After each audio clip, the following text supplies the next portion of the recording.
So, ladies and gentlemen, a very warm welcome to our fireside chat that is happening on future trends in analytics and anticipating the next wave. So, I'm Amit Singh, and today we have the privilege of being joined by Mr. Girish Pai, who is the global head of data and AI at Hexaware Technologies.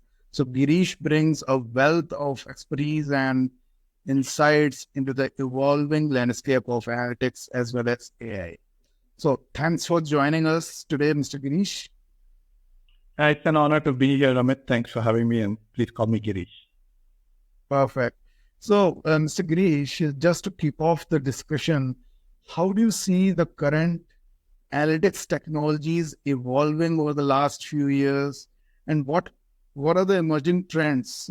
Or what emerging trends have been most significantly impacted the analytics landscape?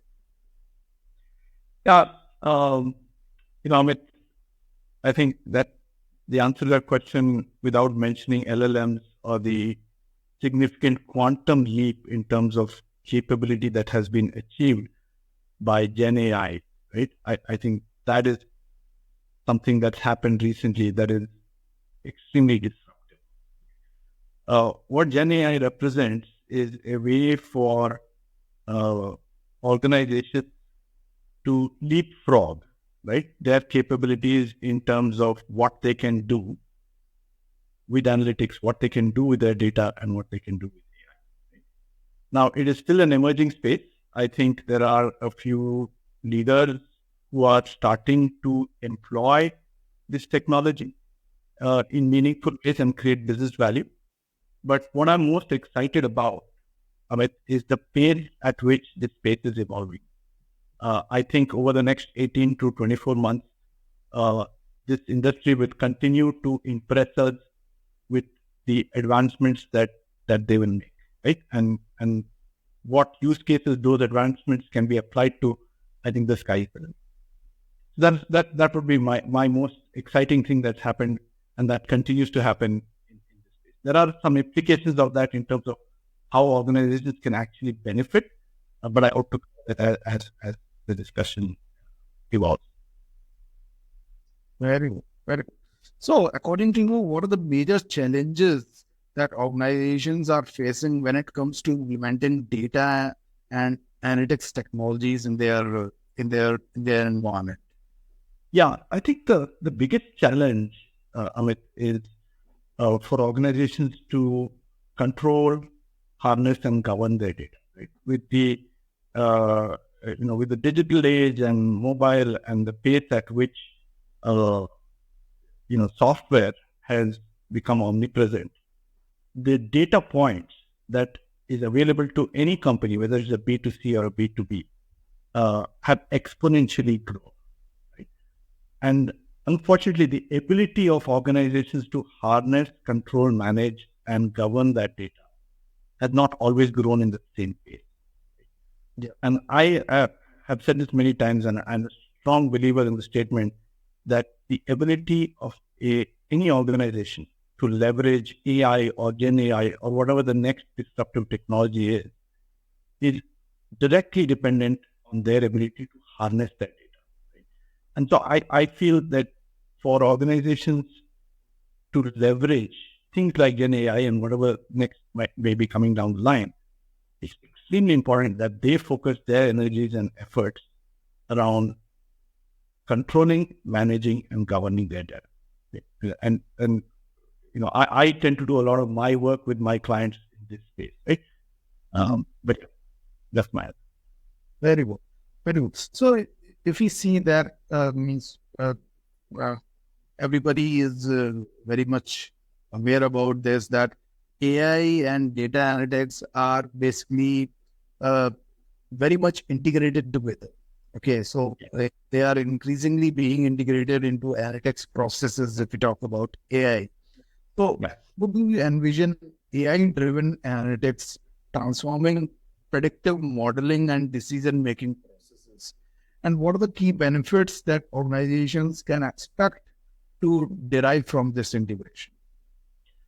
Very good question, Amit. And I think organizations need to learn something from that question itself, right?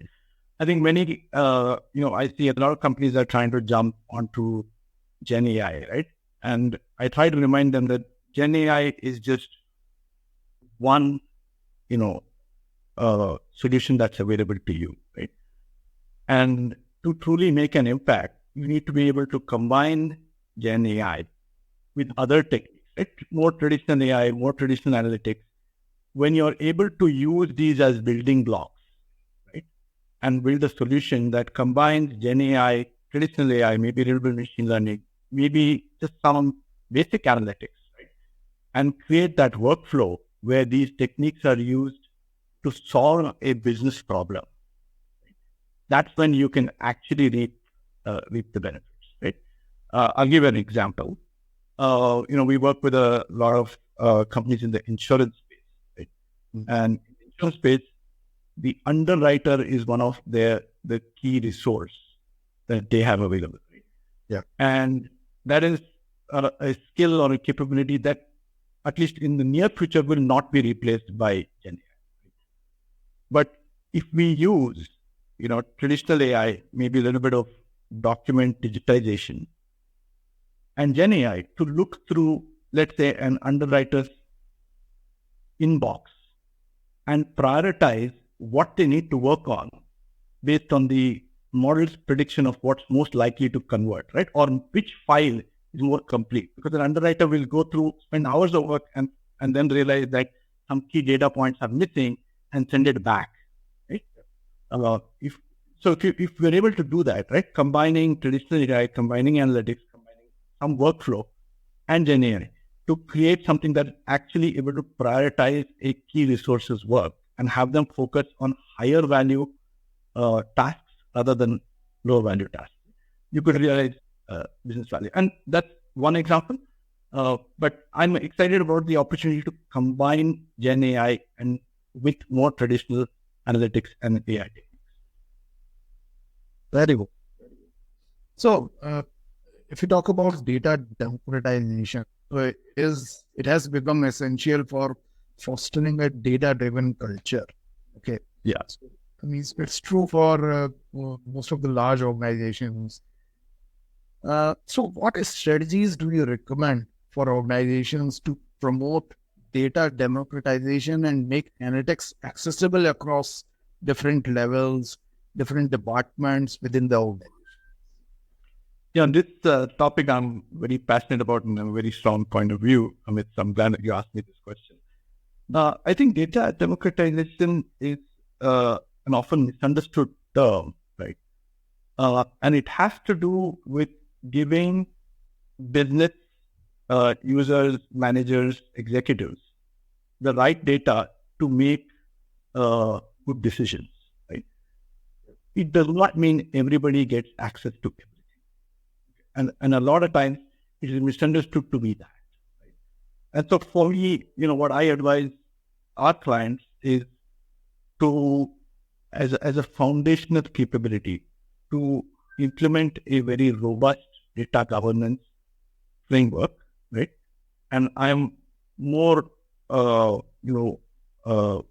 prescriptive about a framework and process than a tool itself, because a tool will provide you some capabilities, but really what you benefit from is how you implement it and how you integrate the process into how your organization behaves. Data democratization is about giving the right level of access to the right individuals, right? And if not well implemented, you could end up compromising data security. Right? And so I believe that governance and democratization go hand in hand. And the level of maturity of an organization in terms of how well their data is governed will define how much they can democratize. Right? And if you have very good control, you know exactly where data is coming from, you know exactly who is authorized to change it, who's authorized to use it, who's authorized to consume it, right? You'll do a much better job of giving every individual the exact data they need to do their job. Exactly. So, with the rapid pace of technological advancement, what opportunities do you see for innovations in the analytics space? And how can organizations leverage these opportunities to gain a competitive edge in their respective industry? Yeah, so there are a few things, and across the spectrum, right? One is my advice to organizations is to be a little flexible, right? Everybody is experimenting with Gen AI. I believe this space will evolve significantly over the next 24 months, right? And so I advise clients, one, don't build your solution around, say, a single LLM, right? Some clients prefer open source, so they go down the Llama path. Some people, they want to work with OpenAI because they have a relationship with Microsoft, or maybe directly with OpenAI. What I advise now is to be a little flexible. Don't tightly couple your solutions with a model, because the space will evolve quite a bit. Okay. Second, I think to truly innovate, right, you have to bring something that is your own, right, to the table. And that could be in the form of, hey, I will take an existing model and I will fine tune it with my data, because now the model becomes sharper with my context, right? Or it could be, I will build something on top of that model, right, which is proprietary, and that could be a workflow, or it could be a more basic machine learning that integrates within that, right? But truly do something disruptive. That is your own hard work that you have to bring to the table, right? The last, I advise clients to try to integrate into existing business processes. A lot of times, a lot of experimentation I see is around, taking an LLM and saying, hey, what can I solve with this LLM? As opposed to starting in the business process saying, hey, how can I make this business process disruptively better? And what is the role of LLM? So try to integrate into an existing process. It also helps you with business adoption. And I think that's a great opportunity for innovation for enterprise. Yeah, definitely. So, as analytics technologies are becoming more sophisticated, uh, what ethical considerations should organizations be mindful of when collecting, analyzing, and utilizing data to ensure responsible and ethical use of analytics insights? Yeah, it's a great question. I'm with the emergence of these disruptive technologies.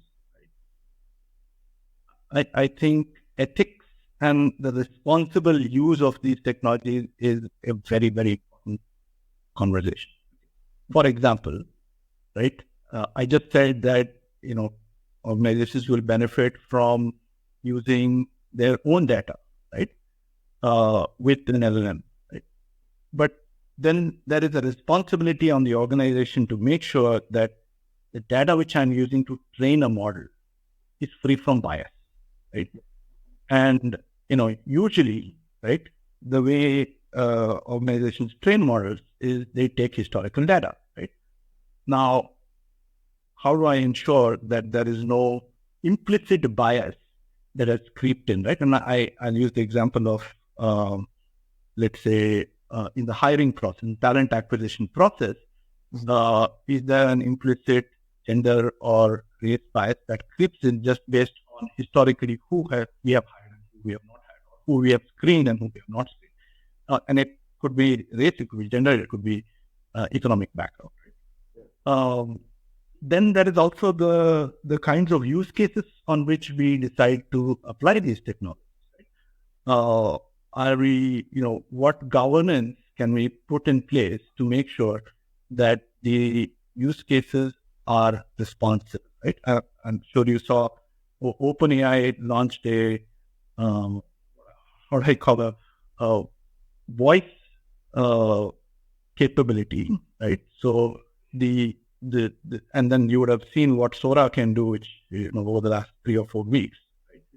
Right? If I combine these two, I can create almost anything, right? I can create this conversation that we're having. I can recreate that without you or me ever being present. Right? Yeah. We're not too far away from being able to do that.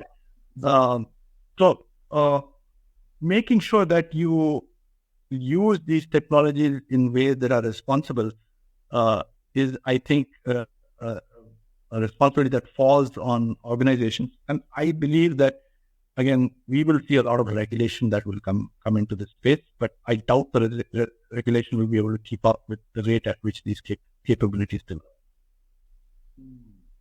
Okay. So, if you talk about your outlook, so looking ahead, what steps do you recommend organizations take to prepare for the future of analytics? So basically, what are the suggestions that you would have for them, for organizations to stay ahead of the curve in leveraging emerging technologies and methodologies for driving insights and decision-making processes? Yeah. So one I already talked about, I think any amount of investment that you make in ensuring that you have better control, better understanding, and better managing your own data, how it is getting created, how it is getting organized, and how it is being provisioned for consumption, right? The second, I think, data literacy is going to become more and more important. As we build out on use cases with AI and Gen AI, we'll be putting very powerful recommendations and decision capabilities in the hands of people across the organization, right?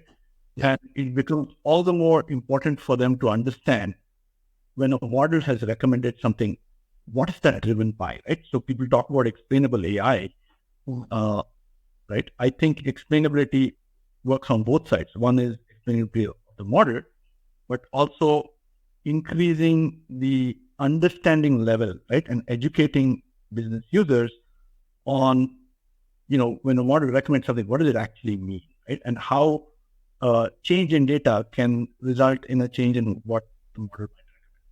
So that's the second part. The third part, I think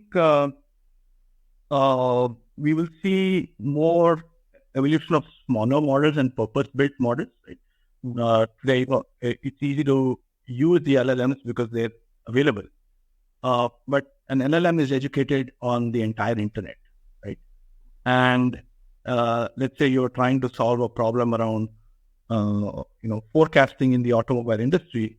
You don't necessarily need to know the capital of Belarus, right? You don't need the model to know the capital of Belarus in order to help you with that business problem, right? And so I think you will see the emergence of smaller models that are trained on specific business domains and specific disciplines, right?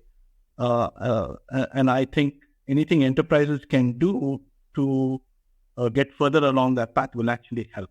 So I actually expect to see in the next 12 to 18 months a lot more experimentation around medium language models and small language models.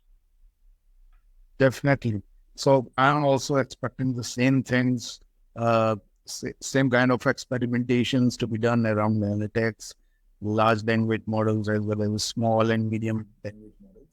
So thanks a lot, Mr. Girish, for sharing your valuable insights and expertise on the future trends in analytics as well as AI. Your insights have been enlightening and invaluable, I must say.